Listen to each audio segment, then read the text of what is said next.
tardes, tengan todos ustedes bienvenidos a una cápsula más de aquí de Vive Sano. Le damos la más cordial de las bienvenidas a la doctora Yasmín Karel Melchor Mendoza, que nos acompaña el día de hoy para hablar un tema muy importante sobre el cáncer de piel, como la prevención y la detección importante a temprano tiempo sobre el cáncer de piel, cómo descubrir si es cáncer o si es un lunar o una mancha más. Bienvenida, doctora. Ella es egresada de la Universidad La Salle y bueno, nos da un placer enorme tenerla el día de hoy aquí con nosotros. Bienvenida, doctora. Muchas gracias. Yo soy médico internista y soy dermatóloga y tengo el gusto de estar con todos ustedes para platicar sobre la prevención del cáncer de piel.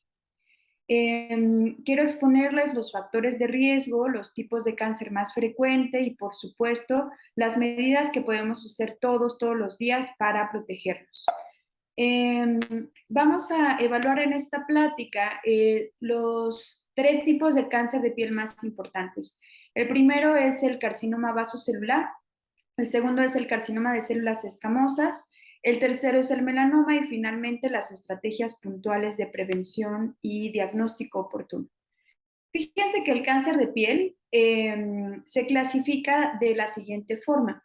El cáncer de piel no melanoma es, fíjense, el cáncer más frecuente a nivel mundial, mucho más que el cáncer de mama, que el cáncer de próstata, que el cáncer cervicouterino. El cáncer de piel es el más frecuente a nivel mundial. Y el carcinoma de piel de células no melanoma incluye el carcinoma vasocelular, que es el más frecuente de los dos, y el carcinoma de células escamosas, que se presenta en un 30% de los casos. El melanoma es otro tipo de cáncer de piel que afortunadamente no es tan frecuente, se presenta únicamente en el 2% de los casos, pero es el cáncer más agresivo y mortal. En cuanto a la epidemiología, fíjense que en México el cáncer de piel es el segundo más frecuente. De estos incluye la misma epidemiología que a nivel mundial, que es el carcinoma vasocelular y el carcinoma epidermoide. Representa el 2 al 5% de los casos de cáncer de piel, particularmente el melanoma. Y desafortunadamente en México, las etapas de diagnóstico del más maligno de estos cánceres, que es el melanoma, es en etapas muy avanzadas. Y esto es bien importante puntualizarlo desde el inicio, porque fíjense que si nosotros diagnosticamos de forma oportuna cualquiera de los 3 cánceres, pero particularmente el melanoma, el pronóstico de vida de un paciente cambia completamente. De que sea mortal en etapas avanzadas a que simplemente se cure con una cirugía local, dermatológica, que se hace en consultorio y listo, seguimiento y nada más. En cuanto al cáncer de piel no melanoma, nos afecta de 2 a 3 millones de casos nuevos anuales y cada vez va aumentando la incidencia, tanto del cáncer de piel no melanoma, que quedamos que es el carcinoma vasocelular, como del melanoma. Y esto se debe a varias cosas que son preocupantes. Una es que la exposición solar y la radiación solar a la que estamos expuestos todo el día, todos los días, en todas las zonas horarias de México, y en todas las latitudes es muy alta, y esto es un impacto acumulado por la ruptura de la capa de ozono, que eso antes nos protegía de una forma más adecuada, pero ahora aumentando los niveles de contaminación, con una exposición desmedida al sol, también están aumentando las incidencias. Entonces, nosotros definimos de acuerdo al tipo de célula afectada, si es un carcinoma vasocelular, si es un carcinoma epidermoide o si es un melanoma. Si afecta las células basales de la epidermis, decimos que es un carcinoma vasocelular. El carcinoma epidermoide afecta las células escamosas. El melanoma afecta los melanocitos. Y vamos a empezar de lleno con el carcinoma vasocelular. El carcinoma vasocelular decíamos que es el más frecuente de los carcinomas. Es más frecuente en hombres con fototipo claro, es decir, los que son blancos, que tienen ojos claros, ya sean ojos verdes, ojos azules, pelo rubio o pelo, o pelo claro, ¿no? Y fíjense, esto es súper importante, que los pacientes que tienen ya un diagnóstico de carcinoma vasocelular, en un 30% de los casos a un 40%, tienen el riesgo aumentado de tener un segundo cáncer en el futuro. Entonces, no es solo el diagnóstico, sino también es súper importante el seguimiento de un paciente cuando ya diagnosticamos por primera vez la lesión.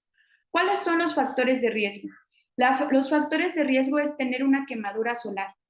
Fíjense que es muy fácil decir, a mí me encanta el color bronceado, a mí me gusta eventualmente agarrar colorcito y exponerme al sol. Pues bueno, tan solo tener una quemadura solar, que significa que nos descamemos, tengamos eritema en la piel, cambiemos de coloración, o pues ese típico hallazgo que después de ir a la playa empecemos a tener esta descamación y eritema, nos aumenta el riesgo de tener un carcinoma vasocelular. Y esa quemadura que presentamos en un solo momento nos aumenta el riesgo incluso por 20 años después de haber tenido esa exposición. Es mucho más importante en riesgo la exposición intermitente y muy intensa al sol para este tipo de cáncer de piel. Para este tipo de cáncer de piel, el principal factor de riesgo es, por ejemplo, que vayamos a la playa y que no nos pongamos el filtro solar. Esa quemadura intensa que tuvimos tan solo una vez ya nos aumentó el riesgo de tener carcinoma vasocelular. Y si son esa exposición en etapas de niñez, es mayor el riesgo, porque esa exposición, pues sin conciencia al sol, se va acumulando también y ese nos predispone la exposición acumulativa al sol a lo largo de toda nuestra vida a otro tipo de cáncer de piel, que es el carcinoma espinocelular y el melanoma. Pero para carcinomas vasocelulares, son esas quemaduras muy intensas que tenemos en el sol que se nos hace eritema y se descama la piel. Otros factores de riesgo, por supuesto, es la inmunosupresión. ¿Y por qué hacemos tanto énfasis en el cuidado y protección del sol los dermatólogos? Pues fíjense que el sol tiene una radiación que puede ser una radiación ultravioleta A o B. La radiación ultravioleta A entra a la piel y se va hacia las capas profundas de la piel y nos causa un fotoenvejecimiento temprano, como podemos ver en esta imagen. La luz ultravioleta B no puede atravesar todas las capas de la piel, pero hace un efecto muy intenso en la epidermis y en las capas basales, y es tan intenso que hace que se degraden los dímeros de pirimidina, que son unas sustancias que le dan estabilidad a las moléculas de ADN, y entonces hace que mute. La célula ya no puede repararse porque, a pesar de que tenga mecanismos de reparación, son tantas las veces que se da este insulto a la piel con la radiación ultravioleta muy intensa, que entonces se produce una neoplasia. En este caso, el carcinoma vasocelular. El carcinoma vasocelular lo podemos distinguir en varias clasificaciones de acuerdo a cómo se observan clínicamente. Y pueden ser estas lesiones nodulares exofíticas, que es considerado un carcinoma vasocelular nodular, o pueden ser planos, hundidos, miren como este que es superficial, o algunos que son morfeiforme, que solamente son los cambios como en la coloración de la piel, que pudieran no darle importancia hasta que se ulceran, avanzan, y entonces los pronósticos son peores. Vean que la topografía, es decir, el sitio donde se presentan este tipo de tumores de carcinoma vasocelular, son más frecuentes en áreas expuestas al sol, es decir, en cara. Hasta en un 33% de los casos van a estar predominantemente en nariz, mejillas, mentón, cuello o extremidades. El sitio más frecuente de salida de un carcinoma vasocelular son en las zonas fotoexpuestas. Y aquí les pongo distintas lesiones, son lesiones muy polimorfas, que representan el mismo diagnóstico, un carcinoma vasocelular. Siempre que se tiene una de estas lesiones, muchos pacientes empiezan a traumatizarlas, a lesionarlas, incluso mucho antes de acudir a un dermatólogo, porque piensan que es superfluo, que no es importante, que es una bolita que les apareció, pero que persiste y les vuelve a salir. Esa es la característica para que nos hagan sospechar que, por supuesto, con una evaluación adecuada dermatológica, nosotros, con el ojo entrenado y la formación clínica adecuada, pues podemos hacer el diagnóstico clínico de una forma muy sencilla, porque nos ayudamos de herramientas como la dermatoscopía. En un 30% de los casos pueden llegar a tener prurito, dolor o ulceración, pero la mayoría de este tipo de lesiones son asintomáticas. Las complicaciones más frecuentes asociadas a esto, pues es que se vayan haciendo más profundos y se pueden infectar. El diagnóstico, pues es con la evaluación clínica y por supuesto se tiene que tomar una biopsia de piel para poder hacer el análisis histopatológico. Depende del tamaño de la lesión y de la profundidad que se encuentre en el espesor diagnosticado, cuál va a ser el pronóstico de los pacientes. Hay zonas que son más riesgosas para recurrencia de lesiones, como lo son la zona centrofacial, toda la parte de las mejillas, la nariz y la parte lateral de las frentes, como si tuviéramos una H dibujada en la cara. Esas son zonas de muy alto riesgo para recurrencias de las lesiones. Vamos a pasar ahora a la revisión del carcinoma espinocelular o de células escamosas.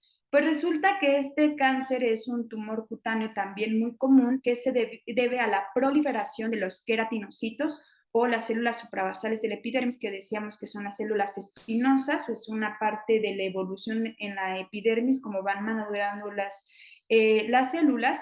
Este es el segundo cáncer cutáneo más frecuente, tiene una incidencia mundial de hasta el 33% y la incidencia en México es del 23%, al igual que el carcinoma vasocelular predomina en varones, también en zonas expuestas al sol. De estas, la principal factor de riesgo es, por supuesto, la exposición solar y la edad, porque fíjense que este tipo de exposición solar cambia como factor de riesgo al primero que les platiqué, que es el carcinoma vasocelular. En este caso, lo que se considera como factor de riesgo es la exposición solar de forma continua, la acumulada que tenemos desde que somos niños hasta que somos adultos mayores. No es solo la exposición solar intensa, como hablábamos del vaso celular. Por eso es que estas neoformaciones se presentan en pacientes con edades mayores de 75 años, tienen mayor factor de riesgo las personas de fototipos claros porque son más susceptibles, como podemos ver acá en la imagen, los hombres blancos, de ojos claros, también de pelo claro, y esta exposición solar hace las mutaciones que les platicaba, particularmente la radiación ultravioleta B, para detonar la aparición de este tipo de cáncer. Para este tipo de cáncer tenemos otros factores de riesgo muy importantes, como la presencia de antecedentes heredofamiliares, algunas enfermedades que son crónicas y que son de origen congénito, como el gerodema pigmentoso, que por nacimiento tienen una alteración que es autosómica dominante, que se mutó un gen, y este gen nos hace tener mayor predisposición a desarrollar no solo carcinoma epidermoide, sino también melanoma y otras enfermedades. Otras enfermedades crónicas que nos confieran inmunosupresión, como tener lupus eritematoso sistémico o estar en tratamiento crónico con esteroides, por ejemplo, vía oral, o ser receptor de un trasplante de órgano sólido o tener VIH, nos hacen tener mayor factor de riesgo para desarrollar este tipo de cáncer. ¿Por qué? Porque fíjense que en nuestra inmunidad, nuestro cuerpo es tan sabio que a pesar de tener una radiación solar constante, el cuerpo tiene la capacidad de estarse reparando, porque tiene muchos mecanismos de control para censar si algo está mal, pararlo y eliminarlo. Pero cuando estamos en inmunosupresión crónica o estamos tomando algunos medicamentos, eso hace que nuestra capacidad de reparación esté alterada y entonces tengamos más riesgo de tener este tipo de neoformaciones. Asimismo, otros factores de riesgo es que hayan sido sometidos a radioterapia o que estén expuestos a arsénico o, por supuesto, el tabaco, que es un factor de riesgo no solo para cáncer de piel, sino para cáncer de pulmón, cáncer de mama, cáncer de vejiga, cáncer de estómago. Conclusión, nunca fumen. Bueno, la clasificación de este tipo de lesiones también tiene que ver con su morfología y con la zona donde se localizan. Podemos tener lesiones exofíticas tan floridas como esta que vemos en la primera imagen, o lesiones que pueden afectar mucosas también, orejas, pueden ulcerarse, pueden predominar la queratina, que es como en este caso, y estos suelen localizarse también en áreas fotoexpuestas, generalmente en cara, que es en donde predominan las lesiones, y también en extremidades. Esta, a diferencia del carcinoma vasocelular, puede afectar mucosas y también genitales. Y tenemos varias formas clínicas. Miren por ejemplo, una de estas es la enfermedad de Bowen, que es una placa que está aplanada, que tiene un poco de escama y que es una neoformación que persiste a lo largo del tiempo, que puede encontrarse en distintas partes del cuerpo, desde manos, piernas, los bordes no van a estar bien regulares. Otras formas clínicas, por ejemplo, asociadas principalmente a pacientes que tienen alguna enfermedad como VIH, en las afecciones genitales, vean cómo se observa esta placa eritematosa que afecta el glande, que está mal circunscrita, que puede ser algo ardorosa, que tiene muchos meses de evolución, y este es un tipo de cáncer de piel. El diagnóstico se tiene que hacer con biopsia, se hace la evaluación clínica, nosotros ponemos algunas lupas especiales que nos permiten también hacer dermatoscopía y se establece el diagnóstico.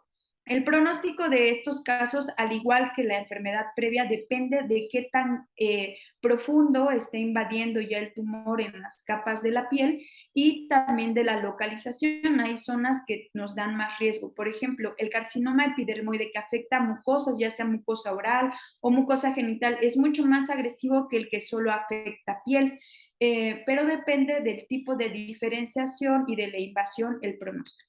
Y vamos a pasar a nuestro último cáncer de piel, que es el melanoma. Esta es una neoplasia maligna de proliferación anormal que afecta el melanocito y puede tener un crecimiento radial o un crecimiento radial, que es la parte vertical, la profunda, y un crecimiento horizontal. Lo más importante de este cáncer de piel es que este es un cáncer de piel, al igual que los otros, prevenible, pero este es súper agresivo, este es mortal.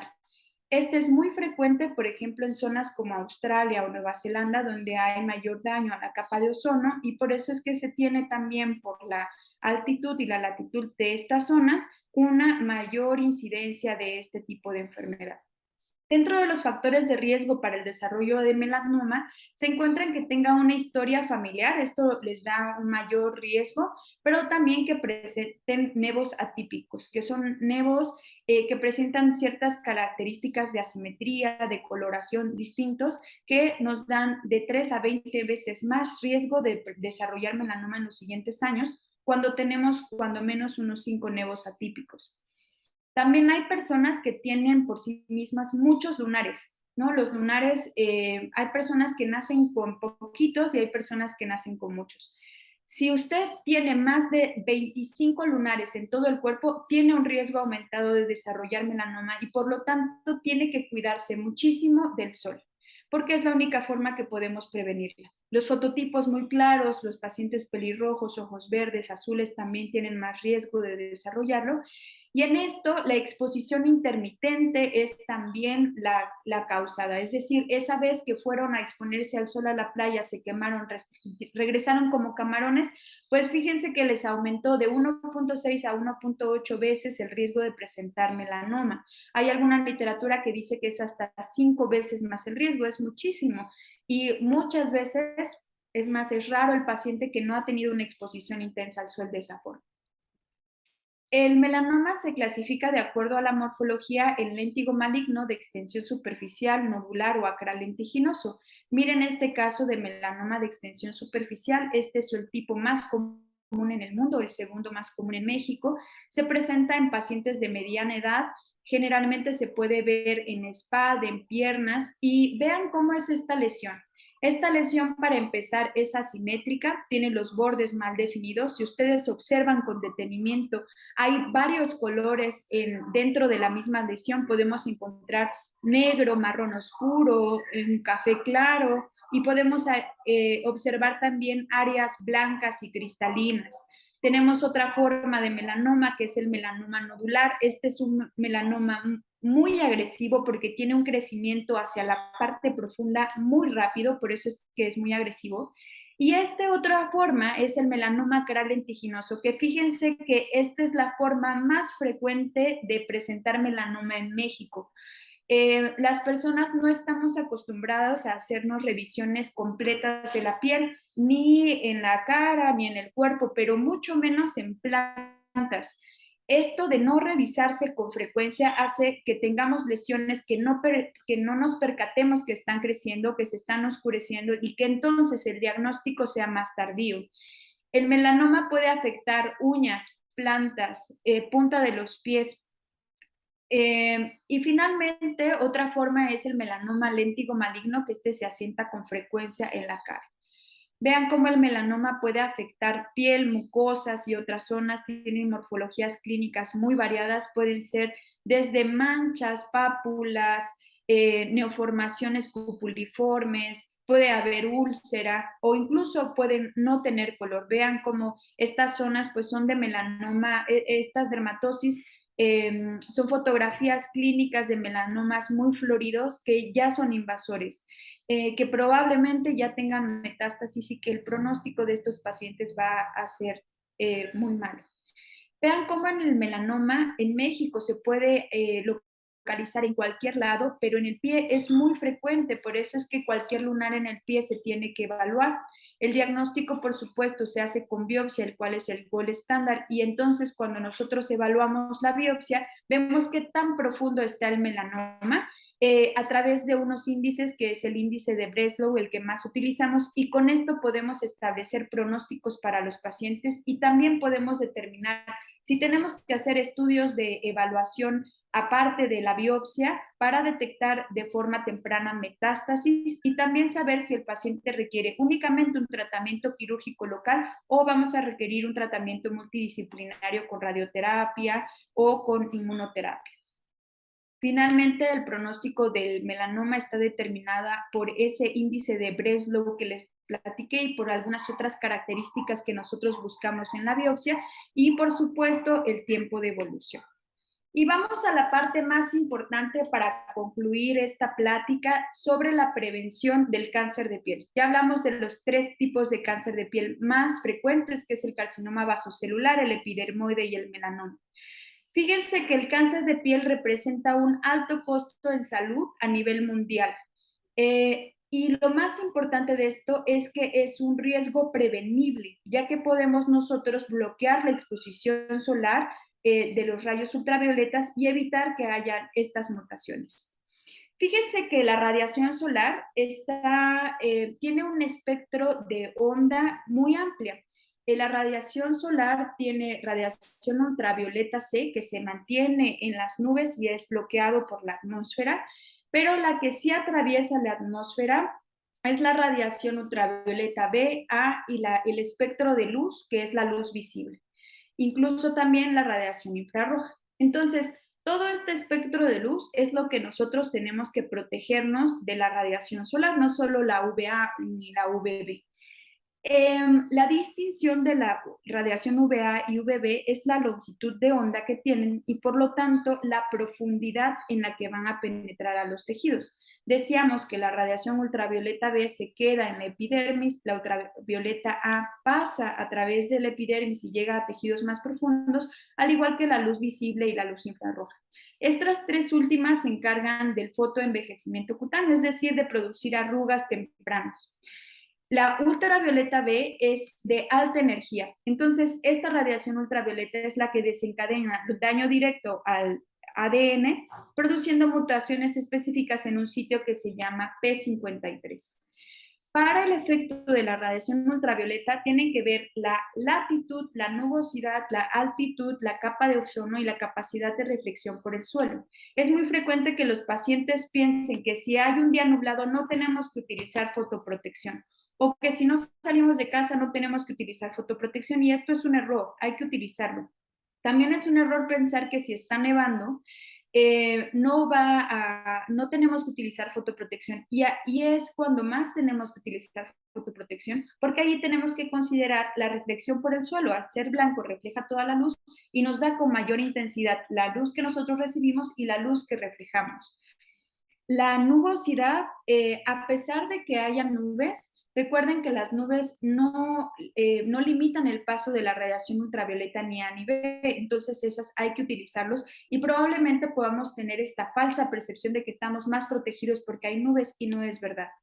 También las zonas que tienen mayor latitud, cuanto más cerca estén del ecuador, más intensa es la radiación ultravioleta. Entonces, vean cómo estas zonas que se encuentran en la franja del ecuador, pues llegan a tener más incidencia de cáncer. Vean cómo esto abarca también la zona de Australia y Nueva Zelanda que les platicaba.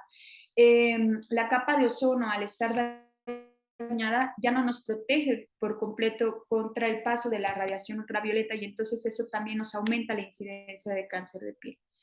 ¿Qué medidas de protección nos recomienda la Organización Mundial de la Salud para proteger la piel? Primero tenemos que limitar el tiempo de exposición que pasamos al sol en la hora de radiación más intensa, que es de las 10 a las 14 horas. Tenemos que buscar la sombra. Tenemos que utilizar prendas protectoras que sean gorros con ala ancha, que al menos nos quepa una mano completa o una cuarta para que tengamos la cobertura de toda la cara. Además, tenemos que utilizar gafas de sol cerradas que incluso nos bloqueen el aspecto lateral de la visión para que podamos tener una adecuada protección y que tengan incluidos protección contra radiación UVA, UVB.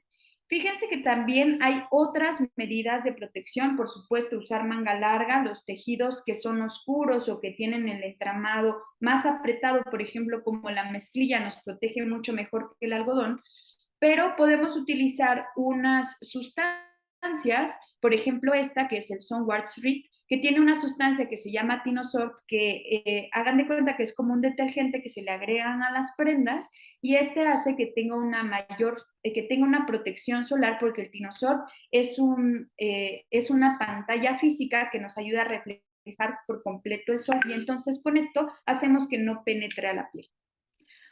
Otras medidas para protección es utilizar los filtros solares o pantallas solares. Para empezar, el filtro solar que tenemos que utilizar debe de tener cuando menos un factor de protección solar 15, ideal que sea con factor de protección solar 50, debe de tener cobertura contra la radiación UVA y UVB. Ya la mayoría de los filtros solares tienen protección contra los dos tipos de radiación UVA, UVB. Y ahora hay nuevos filtros solares que incluso te dan la protección para todo el espectro de la luz visible, que también es muy importante porque se acuerdan que les había dicho que es el factor de riesgo para desencadenar un fotoenvejecimiento acelerado. El filtro solar tópico se debe de aplicar a partir de los 6 meses de vida y toda la vida y se tiene que aplicar cada 4 horas. Las cantidades en la fotoprotección son súper importantes. Fíjense que, por ejemplo, podemos utilizar filtro solar a través de la medida de cucharas. Por ejemplo, para la cara podemos utilizar una cucharada cafetera. Ese volumen va a ser suficiente para aplicar en toda la cara y la mitad de una cucharada cafetera para cuello. O podemos hacer líneas. Por ejemplo, 2 líneas de dedo con filtro solar puede ser la cantidad suficiente para cara y 3 para cuello. La cantidad es muy importante para que tengamos una adecuada fotoprotección solar. Siempre utilizar filtros solares de amplio espectro, cuando menos que tengan de 30 a 50 factor de protección solar. Y cuando estamos en agua o cuando vamos a la playa, tenemos que utilizar filtros solares que sean resistentes al agua, que significa que nos protegen contra 60 minutos de estar sumergidos al agua, o muy resistentes al agua, que nos protegen hasta 80 minutos cuando estamos sumergidos en agua. Cuando estamos nadando, entonces, tenemos que salirnos cada hora, secarnos y reaplicar el filtro solar cada hora porque el agua hace que se barra el efecto del filtro solar.